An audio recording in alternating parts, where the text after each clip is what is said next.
श्री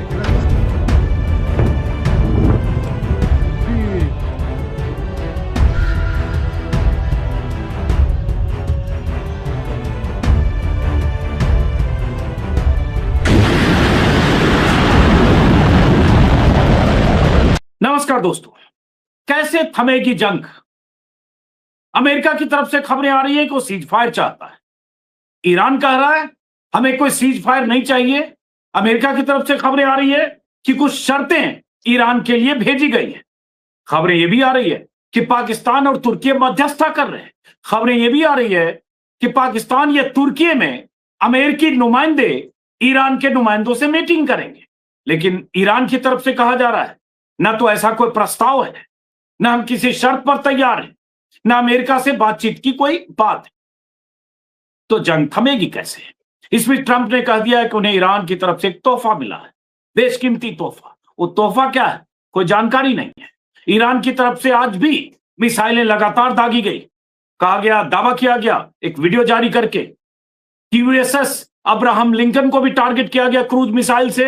और कहा गया जो डिमोना न्यूक्लियर रिसर्च सेंटर है इजराइल का, जहां 3 दिन पहले मिसाइलें गिरी थी, वहां के से पास एक किसी इंडस्ट्रियल एरिया में भी ईरानी मिसाइलें गिरी है। इन सब के बीच दुनिया भर की नजर है कि आखिर ट्रंप ने अगर 5 दिन के लिए ब्रेक का ऐलान किया तो जब 5 दिन की मियाद खत्म होगी तब क्या होगा? क्या अगले 3 दिन में ईरान और अमेरिका के बीच कोई बातचीत होगी क्या? ऐसे तमाम तरह के सवालों का जवाब जानने के लिए ईरान किस तरह से सोच रहा है और क्या चाहता है, हमारे साथ एक खास मेहमान है। ईरान से हैं नजर अब्बास रिजवी साहब, रहने वाले भारत के हैं, रहते ईरान में हैं। कुम जो वहां का रिलीजियस सेंटर भी है और एकेडमिक तौर पर बहुत मशहूर वहां यूनिवर्सिटी है, अल मुस्तफा यूनिवर्सिटी, उसमें रिसर्चर हैं। आज उन्हें खास तौर से मैंने आमंत्रित किया है। बहुत बहुत स्वागत है नजर अब्बास रिजवी साहब। लगातार जो जानकारियां आ रही है रिजवी साहब, कुछ जानकारियां ईरान की तरफ से, कुछ जानकारियां अमेरिका की तरफ से। उस बीच ईरान के स्पीकर का एक बयान भी आया है जिसमें उन्होंने कहा है कि हमने पूरे इलाके पर नजर रखी है, अब खास करके अमेरिकी सैनिकों की तैनाती पर। और उन्होंने ये भी कहा कि हमारी जमीन की रक्षा करने के हमारे इरादे की परीक्षा मत लो, स्क्रीन पर देख रहे हैं। और ये शायद उस संदर्भ में भी कहा है कि खबरें जिस तरह से आई है बीते 48 घंटों में कि अमेरिका से पैराट्रूपर्स, मरीन और तमाम तरह के वॉरशिप भेजे जा रहे खार्ग आइलैंड पर कब्जे के लिए या ईरान से मुकाबले के लिए। तो क्या चाहता है ईरान, और ईरान किस तरह से ये जो खबरें तैर रही है, शर्तों की खबरें, प्रस्ताव की खबरें, या पाकिस्तान में या इस्लामाबाद में मीटिंग की खबरें स्क्रीन पर देख रहे हैं, ये वो शर्तें हैं जो अमेरिकी अखबारों के हवाले से मीडिया के जरिए दुनिया भर में फैली है। लेकिन अधिकृत तौर पर अमेरिका ने भी इन शर्तों की बात नहीं की है। लेकिन इनमें कई शर्त है जिस पर ईरान किसी सूरत में तैयार नहीं हुआ। कुछ शर्तें ईरान की तरफ से। तो शुरुआत करते हैं नजर अब्बास रिजवी साहब, क्या माने कि कुछ शर्तें पहुंची हैं? ईरान क्या चाहता है, ईरान के लोग क्या चाहते हैं, चूंकि आप ईरान में हैं। जी, बिस्मिल्लाहिर्रहमानिर्रहीम। सबसे पहले आपको और आपके तमाम दर्शकों को आदाब अर्ज़ करते हैं। देखिए अंजू अजीत जी, ये ट्रम्प का जो बयान बदलता है 4-4, 6-6 घंटे पे, ये वाक़ईन इस वक़्त जो है पूरी दुनिया इसको देख रही है कि किस तरीके से ट्रम्प बौखलाए हुए हैं, ट्रम्प परेशान हैं और इस वजह से घड़ी-घड़ी वो जो है अपने बयानात को बदल रहे हैं। पहले उन्होंने कहा कि 48 घंटे का हम वक़्त देते हैं। हम धमकी दी उन्होंने कि अगर 48 घंटे के अंदर स्ट्रेट ऑफ होर्मुज़ को नहीं खोला तो हम जो है पूरे ईरान को अंधेरे में डुबो देंगे। लेकिन जब जवाब ईरान का ये आया कि अगर आप ईरान को अंधेरे में डुबो देंगे, तो हम पूरे वेस्ट एशिया को, पूरे गल्फ कंट्रीज़, सारे गल्फ कंट्रीज़ को अंधेरे में डुबो देंगे, आपके सारे जितने भी अमेरिकन इंटरेस्ट है उनको तबाह कर देंगे। तो एक ट्रम्प को ये समझ में आ गया कि डरा-धमका के मामला चलने वाला नहीं है। तो उन्होंने दूसरा जो है वो रुख अपनाया और बिल्कुल यू टर्न, जो हमारे यहाँ मशहूर है कि यू टर्न, उन्होंने वहाँ से मारा और कहा कि भाई 5 दिन के लिए जो है वो बातचीत के लिए जो है हम जंग को रोक रहे हैं और हम जो है वो उनके एनर्जी स्ट्रक्चर पे हमला नहीं करेंगे और बातचीत शुरू हो चुकी है। ये एक ऐसी बातचीत है कि यहाँ ईरान में अगर मैं कहूँ जो माहौल है, ईरान के सोशल मीडिया के अंदर, ईरान की आवाम के अंदर एक मज़ाक बन चुका है ट्रम्प का और इस तरह की बातें हो रही हैं कि ये ट्रम्प जो है वो शीशे के सामने खड़े होके जो है वो नेगोशिएशन कर रहे हैं, शीशे के सामने खड़े होके बातचीत कर रहे हैं और वो एक ख़याली एक इल्यूज़न में जो है वो नेगोशिएशंस की बात कर रहे हैं। तो इस वजह से कोई भी इसमें सच्चाई नहीं है, और पूरी तरह से यहाँ के जितने भी ज़िम्मेदार अफ़राद हैं, चाहे वो कालीबाफ साहब हों, चाहे वो आईआरजीसी के स्पोक पर्सन हों, चाहे वो फॉरेन मिनिस्ट्री हो, सबने कहा है कि हम किसी भी तरह की बातचीत जो है वो यूएस के साथ नहीं कर रहे हैं और उसकी एक बहुत बड़ी वजह है कि 2 बार अजीत जी नेगोशिएशन के दरमियान जो है वो यूएस ने धोखेबाजी से ईरान के ऊपर हमला किया है, चाहे वो पिछले साल की जंग हो, चाहे वो इस साल हो, नेगोशिएशंस के दरमियान हमला हुआ है। तो ईरान ये जानता है कि अमेरिका के ऊपर किसी भी तरह से नेगोशिएशन टेबल पे आना, उससे बातचीत करना किसी फ़ायदे का नहीं है और इस वजह से ईरान ये चाहता है कि ये जंग स्टॉप ना की जाए, ये जंग रोकी ना जाए बल्कि पूरी तरीके से मध्य एशिया में, पश्चिमी एशिया में जंग का खात्मा किया जाए और वो कैसे होगा? उसके लिए सबसे बड़ी जो बात रखी है ईरान ने वो ये कि वेस्ट एशिया में पूरा यूएस प्रेज़ेंस को खत्म किया जाए। यूएस के जो बेसेस हैं वो यहाँ से खत्म हो, यूएस की फोर्सेस यहाँ से वापस जाएँ ताकि हकीकी मानों में यहाँ पे शांति बहाल हो सके। अगर मैं ज़मीन की बात करूँ, यहाँ की आवाम की बात करूँ, रोज़-रात में आप जानते हैं पिछले 4 हफ्तों से रोज़-रात में यहाँ हज़ारों की तादाद में मुख्तलिफ चौराहों पे, सड़कों पे लोग निकलते हैं।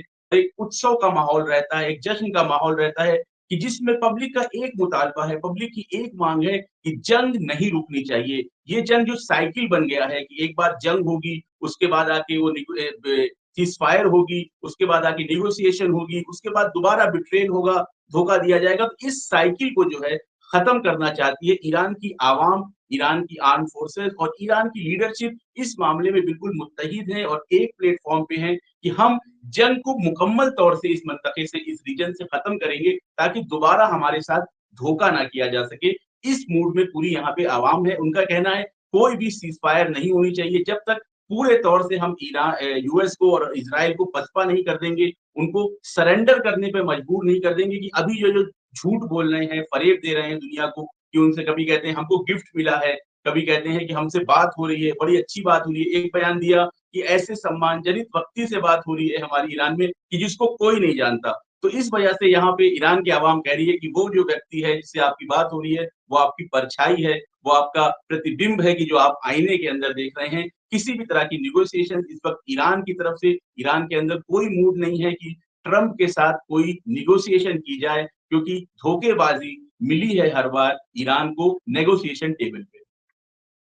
अब जैसे तोहफे की आपने बात की, मैं चाहता हूं एक ट्रंप का बयान है जिसमें वो तोहफे का जिक्र कर रहे हैं। पूरी दुनिया डिकोड करने में जुटी है कि वो तोहफा ईरान ने क्या दिया है जो ट्रंप कह रहे हैं बहुत खास तोहफा ईरान ने दिया है और आज ही पहुंचा है। जरा उनका वो बयान सुनिए, अगर आप बताने की स्थिति में हो तो बताइए, नहीं तो हम आकलन लगाएंगे कि क्या हो सकता है जो दुनिया में लोग करें। प्ले कीजिए इसको। They're going to make a deal.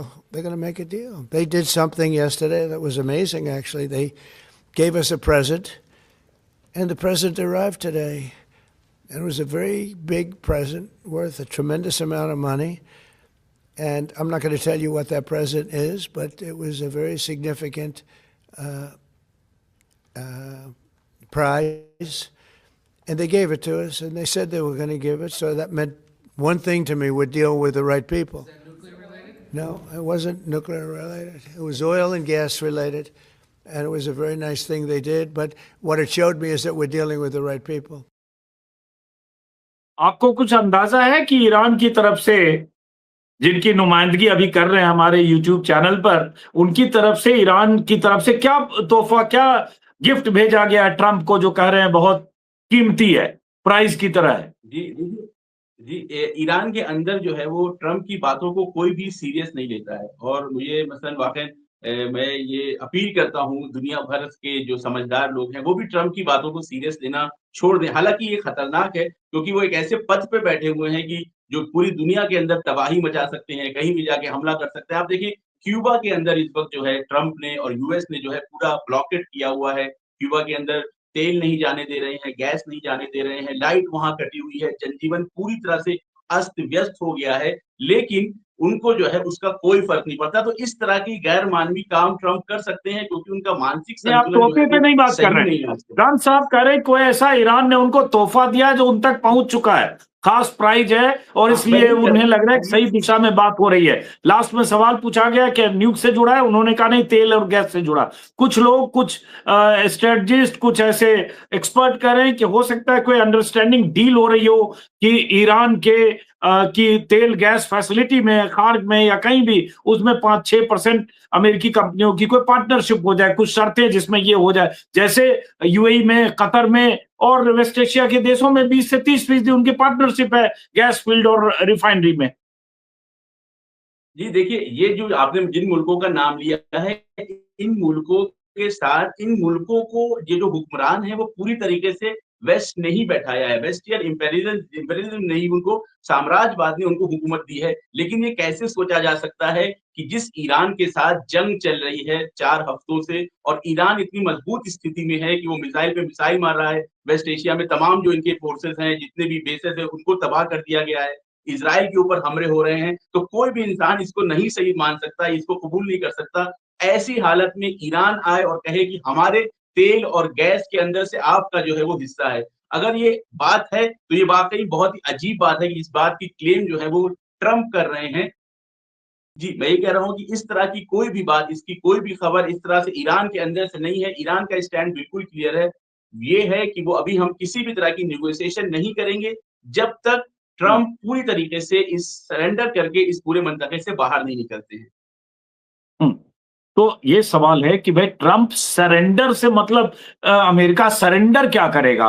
अगर अमेरिका ने सीज फायर कहें या ब्रेक किया है 5 दिन के लिए, तो वो यही कह रहा है कि ईरान ऐसा चाहता है। अब ये जो मैंने पहले भी कहा, शहबाज शरीफ ने बात की है ईरान से, शहबाज शरीफ ने ऑफिशियली ट्वीट भी किया है। शहबाज शरीफ और जो वहां के आर्मी चीफ हैं, chief of staff Wasim Munir, उनके साथ बातचीत हो रही है अमेरिकी वाइस प्रेसिडेंट की जेडी वैंस की और उनके मार्को रूबियो की।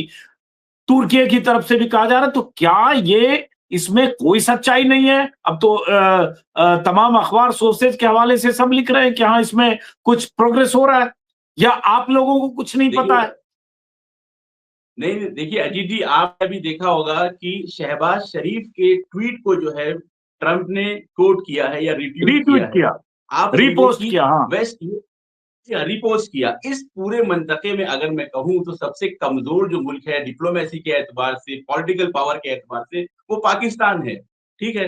हाँ। उस मुल्क के ट्वीट को, उस मुल्क के चीफ को ट्वीट को आके वो कह रहे हैं कि भाई गुहार लगा रहे हैं, एक तरह से गिड़गिड़ा रहे हैं कि किसी तरीके से जो है हमको यहाँ से सीज़ फायर करवा दो, किसी तरीके से हमारी नेगोशिएशन शुरू हो जाए, ताकि इस जंग में जो ट्रम्प उलझ गए हैं, यूएस फोर्सेस जो यहाँ पे मार खा रही हैं, उससे बाहर निकलने का रास्ता मिल जाए। ईरान के अंदर जो खबरें हैं, वो आपको मैं बता रहा हूँ, क्लियर स्टैंड है, चाहे वो कालीबाफ साहब का हो, चाहे वो फॉरेन मिनिस्ट्री का हो, चाहे वो आईआरजीसी का हो, सबका ये कहना है कि हमारा बिल्कुल भी अच्छा जो है वो इतिहास नहीं रहा है ट्रम्प के साथ नेगोशिएशन करने का। इस वजह से हम किसी भी तरह की नेगोशिएशन अभी ट्रम्प के साथ या यूएस के साथ नहीं कर रहे हैं।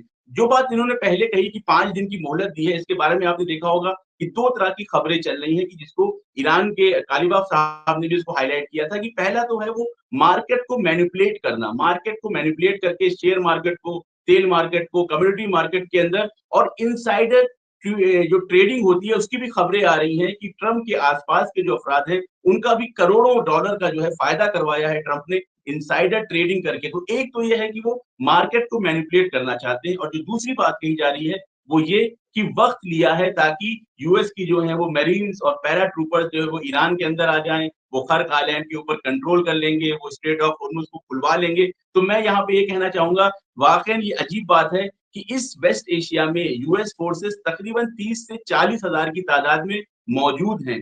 तो क्या ये ट्रम्प मानना चाहते हैं या जो स्पेशलिस्ट है वो ये मानना चाहते हैं कि 30-40 हजार की फोर्सेस जो यहाँ पे यूएस की थी, वो भी काम की नहीं थी, उनके अंदर इतनी कुदरत नहीं थी, उनके अंदर इतनी ताकत नहीं थी कि वो ईरान के स्ट्रेट ऑफ हॉर्मुज को खुलवा सके या खर्क आइलैंड के ऊपर कब्जा कर सके। तो खास तौर से ये पैरा ट्रूपर्स को बुलाने की जो बात चल रही है कि जिसकी तरफ ईरान ने भी कहा है कि हमारी पूरी नजर है कि क्या हरकत हो रही है, कौन से यहाँ पे सैनिक आ रहे हैं, कौन से पैरा ट्रूप मिलिट्री ट्रूपर्स आ रहे हैं। तो अगर वो ऐसा कुछ होता भी है तो पूरी तरीके से ईरान की फोर्स आमादा है कि हम किस तरह से इनसे निपटेंगे। और एक अच्छा मौका है, अब मैं जो आपको पब्लिक सेंटीमेंट है यहाँ का वो बताना चाहूंगा कि पब्लिक के अंदर एक शदीद गुस्सा है। देखिए अभी तक जितनी भी जो जंग चली है वो ऊपर से आते हैं, वो मिसाइल मारते हैं और ये यहाँ से मिसाइल मारते हैं। मैन टू मैन वाली जो है ना, आमने सामने की जंग अभी हुई नहीं है। तो ईरानी जो फोर्सेस है वो बिल्कुल तैयार बैठी है, आमादा बैठी है कि हमारे पास सामने फौजी हो हमारे सामने, यूएस के फौजी हो, इजरायली फौजी हो, कि जिनसे हम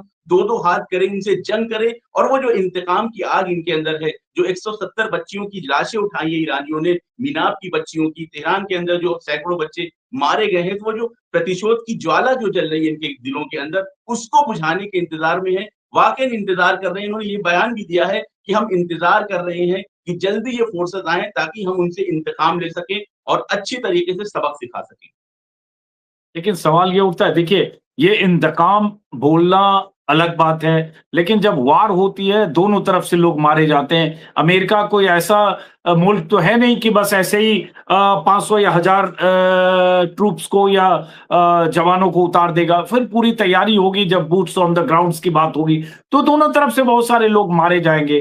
तो जंग का वो विकराल रूप होगा, उसमें इजराइल भी शामिल होगा। क्या ईरान उसका इंतजार कर रहा है? देखिए देखिए, जंग ये जो मिशन एक इमेज है कि यूएस के जब ट्रूप्स आ जाएँगे ज़मीन के ऊपर, तो बहुत ज़्यादा तबाही होगी। मैं यहाँ पे एक चीज़ हाइलाइट करना चाहूँगा अजीत जी, देखिए, यूएस की जो ट्रूप्स है ना, उन्होंने पिछले 20-30 सालों में कोई जंग नहीं लड़ी है। उनके पास बिल्कुल भी तजुर्बा नहीं है। उनका सारा बेस क्या होता है, जंग करने का जो टेक्स्ट बुक तरीका है यूएस का, वो क्या है? वो ऊपर से आते हैं, बम बरसाते हैं, सारे इंफ्रास्ट्रक्चर को तबाह कर देते हैं। उसके बाद उनके ट्रूप्स जो है वो ज़मीन पे उतरते हैं और फिर अपना काम करते हैं। लेकिन ईरान के अंदर ये टेक्स्ट बुक वाला मामला चलने वाला नहीं है। मैं पहले बता दूँ, आपने पहले भी देखा होगा और ये बात बिल्कुल क्लियर है कि अब यूएस के जो F-35 हैं, उनको गिराया जाने लगा है, F-16 गिराए जाने लगे हैं। 150 तक जो है यहाँ पे ड्रोन्स जो हैं यूएस और इज़राइल के गिराए जा चुके हैं। तो इतना आसान नहीं है, ये इराक नहीं है, ये सीरिया नहीं है, ये लीबिया नहीं है, ये अफ़गानिस्तान नहीं है कि जहाँ पे आप हवाई हमले करें और कारपेट बॉम्बिंग करके सारा इंफ्रास्ट्रक्चर खत्म कर दें और उसके बाद आपके जो हैं वो जो फौजी आ जाएँ। क्योंकि ईरान के पास एक तजुर्बा है 8 साल की जंग का, उसके बाद भी मुसलसल ये जंग में रहे हैं, उसके बाद भी उनकी पूरी तैयारी रही है। तो अमेरिका के जो फौजी हैं, उनके पास ना तजुर्बा है, ना उनके पास अंगीज़ा है और ना ही उनके पास कोई हदफ है इस जंग में। देखिए, अमेरिकन फौजी भी ये जान रहे हैं कि ये जंग हमारी नहीं है, ये जंग इज़राइल की जंग थी कि जिसमें खींच के यूएस को लाया गया है, जिसमें ट्रम्प को उलझाया गया है, ट्रम्प को फँसाया गया है। तो ये जो छवि बनाई जाती है कि इज़राइल की जब यूएस की जब आर्मी ज़मीन पे उतरेगी तो बहुत ज़्यादा तबाही होगी। अब तबाही की बात तो ये है कि अगर जंग इस तरीके से दोबारा सीज़फायर कर दी जाए, देखिए, जब भी कमज़ोरी का एहसास दिखाता है, कब 2 लोगों में जब जंग होती है और एक इंसान कहता है अपनी कमज़ोरी का प्रदर्शन करता है, तो जो सामने वाला उसका फरीक है, वो उसके ऊपर और हावी होने की कोशिश करता है।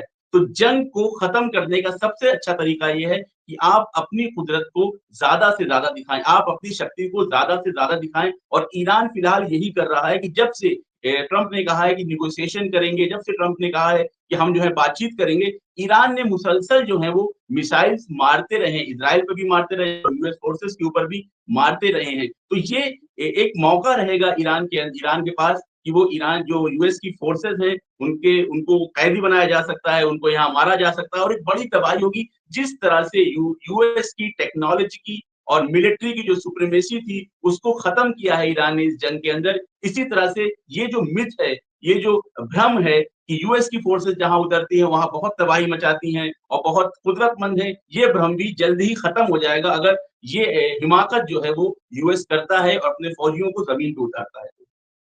देखिए, नजर अब्बास साहब, ये भी तो सच है कि ईरान को भी बहुत नुकसान हुआ है।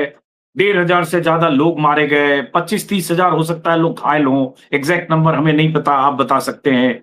6,000 से 8,000 टारगेट की बात अमेरिका कर रहा है, 8,000 दरअसल। तो इतने जगह बम बरसाए गए, जबरदस्त इंफ्रास्ट्रक्चर को नुकसान हुआ है, स्कूल, बिल्डिंग्स, सरकारी इमारतें, घर, मकान, सब बहुत तबाही हुई है। तो ये भी तो सच है कि ईरान को बहुत तबाही हो रही है। ये अलग बात है कि ईरान मजबूती से डटा है, लेकिन ईरान भी चाहता तो होगा कोई रास्ता निकले। ये पोस्टिंग जरूर अमेरिका के सामने मजबूती से है कि हम सीजफायर नहीं चाहते, हम झुकना नहीं चाहते, हम अमेरिका का और नेतन्याहू का सरेंडर चाहते, लेकिन चाहता तो ईरान भी होगा कि कोई रास्ता निकले। तो क्या आप लोगों को अंदाजा है कि ईरान क्या चाहता है? ईरान किस रास्ते से रास्ता निकालना चाहता है जी, बिल्कुल। या किन शर्तों पर चाहता है? कई तरह की शर्तें मैंने पहले भी आपको आई है। पहले भी कहा। हाँ।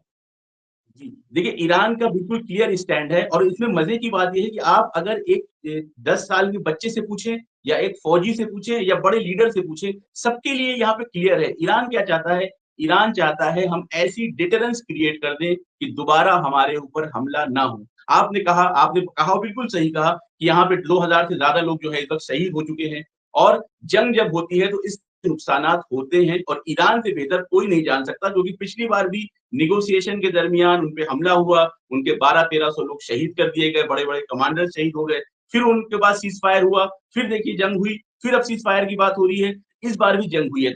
ईरान का स्टैंड क्लियर है कि हाँ, हमें नुकसान होगा, हमारे लोग शहीद होंगे, लेकिन अगर हमने इस बार फिर सीज़ फायर कर दिया, तो अगली बार जब आगे धोखे से जब अमेरिका अटैक करेगा और इज़राइल अटैक करेगा, तो 2000 की जगह 5000 लोग मारे जाएँगे। फिर अगर ये साइकिल चलता रहा कि आज जंग करो, फिर सीज़ फायर करो, फिर नेगोशिएशन करो और उसके बाद इंतज़ार करो कि यूएस और इज़राइल आके हमला करेगा, तो इस साइकिल को ब्रेक करना बहुत ज़रूरी है।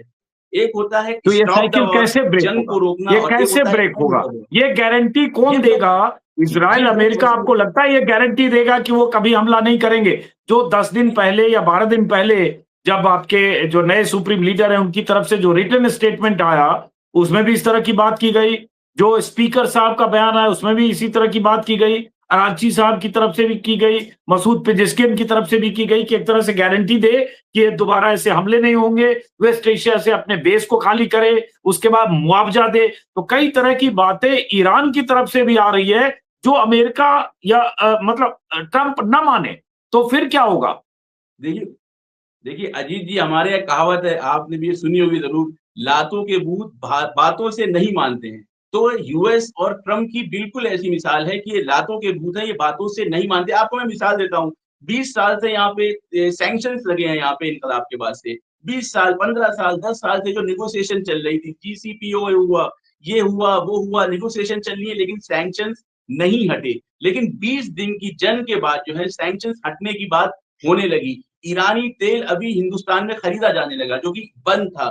देखिए, कुछ लोग होते हैं, समझदार होते हैं, तहज़ीब के बातचीत से मामला उनके बनता है। ये लोग वो होते हैं जो इंसानियत को समझते हैं, लेकिन कुछ लोग होते हैं जो इंसानियत उनके समझ में नहीं आती है, तहज़ीब के दायरे से बाहर होते हैं। उनको जो है वो मार-मार के ही समझाना पड़ता है। तो ईरान का स्टैंड बिल्कुल क्लियर है कि हम इस तरह का डिटरेंस ईज़ाद करेंगे। वो कैसे होगा? वो ऐसे होगा कि यूएस बेसेस को लगातार ये टारगेट कर रहे हैं। इज़राइल के ऊपर ये लगातार हमले कर रहे हैं। मिसाइल्स की जो क्वालिटी है वो इन्होंने बढ़ा दी है। मिसाइल्स के अंदर जो वॉरहेड है वो इनके बहुत ज़्यादा भारी है, 2-2 टन की मिसाइल्स जा रही हैं। क्लस्टर मिसाइल्स जा रही हैं, ऐसी मिसाइल्स जा रही हैं कि जिनको इंटरसेप्ट नहीं किया जा सकता है। अब ये अलग बात है कि ना यूएस बेसेस की तस्वीरें आपके पास और मेरे पास आ रही हैं, ना इज़राइल की तस्वीरें आ पा रही हैं कि जिससे दुनिया समझे कि कितना नुकसान हो रहा है इज़राइल और यूएस बेसेस को। और कुछ लोग देखिए, ईरान के अंदर आपने ये बात पहले सुनी होगी हमारे साथियों से कि ईरान के अंदर एक शहादत का जज़्बा है और जब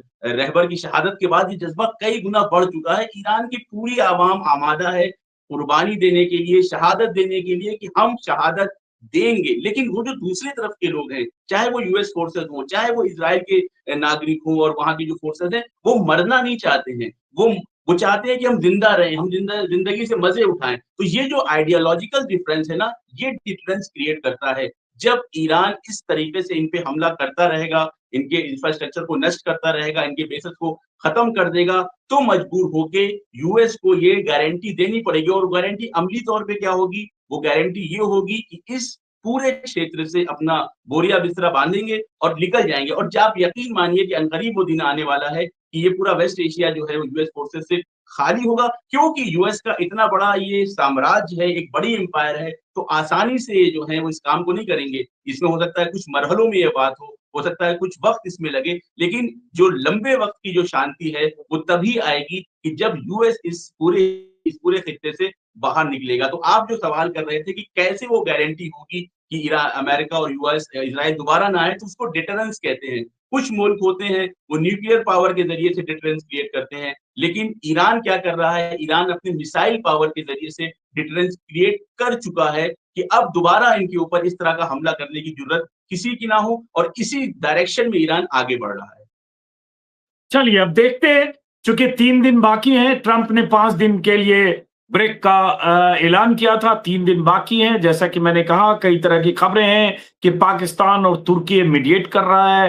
तुर्की में मतलब टर्की में या पाकिस्तान में मध्यस्थता की मीटिंग हो सकती है। तमाम तरह की खबरों के बीच ईरान की तरफ से बार बार इनकार है, लेकिन क्या कहीं बैकडोर में बातचीत हो रही है? इसके बारे में जैसे 3 दिन में पता चलेगा, चलता रहेगा, हम आपसे बात करते रहेंगे। लेकिन अगर जंग लंबी खिंची, 3 दिन बाद फिर जंग के मैदान में आए, तो पता नहीं उसके बाद क्या होने वाला है, क्योंकि अमेरिका ने भी धमकी दी है, ईरान ने भी जवाबी कार्रवाई का ऐलान किया है, और उसके बाद क्या दिन देखने पड़ेंगे, इसका अभी हम अंदाजा नहीं लगा सकते। फिलहाल बहुत-बहुत शुक्रिया नज़र अब्बास रिजवी साहब, मुलाकात होगी। नमस्कार, आदाब। जी, आपसे बहुत-बहुत शुक्रिया जी। इंशाअल्लाह मुलाकात होगी।